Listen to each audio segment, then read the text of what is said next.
As you know, we are performing major renovations on the historic Salt Lake Temple. This complex project includes major reinforcement of its original foundation, which has served well for more than a century. But this temple must stand much longer.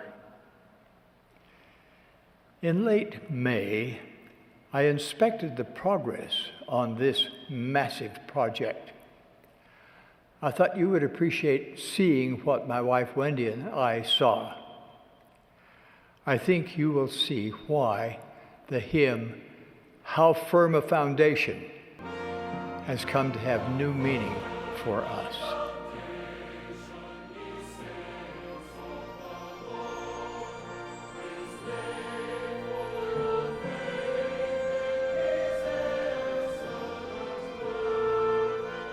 We are looking at the original foundation of the Salt Lake Temple. I'm standing in an area beneath what was the garden room. As I examine the craftsmanship of this entire building, I marvel at what the pioneers accomplished.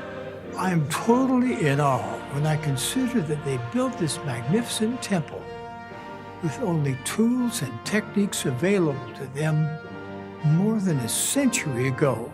These many decades later, however, if we examine the foundation closely, we can see the effects of erosion, gaps in the original stonework, and varying stages of stability in the masonry. Now, as I witness what modern engineers, architects, and construction experts can do to reinforce that original foundation, I am absolutely amazed. Their work is astonishing. The foundation of any building, particularly one as large as this one, must be strong and resilient enough to withstand earthquakes, corrosion, high winds, and the inevitable settling that affects all buildings. The complex task of strengthening, now underway, will reinforce this sacred temple with a foundation that can and will stand the test of time.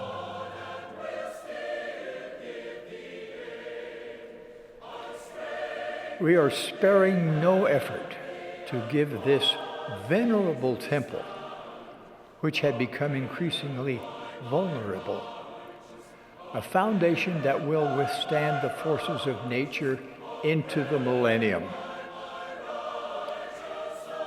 In like manner, it is now time that we each implement extraordinary measures, perhaps measures we have never taken before, to strengthen our personal spiritual foundations. Unprecedented times call for unprecedented measures. My dear brothers and sisters, these are the latter days. If you and I are to withstand the forthcoming perils and pressures, it is imperative that we each have a firm spiritual foundation built upon the rock of our Redeemer, Jesus Christ. So I ask each of you, how firm is your foundation? And what reinforcements to your testimony and understanding of the gospel are needed? The temple lies at the center of strengthening our faith and spiritual fortitude because the Savior and his doctrine are the very heart of the temple. Everything taught in the temple, through instruction and through the Spirit, increases our understanding of Jesus Christ. His essential ordinances bind us to him through sacred priesthood covenants.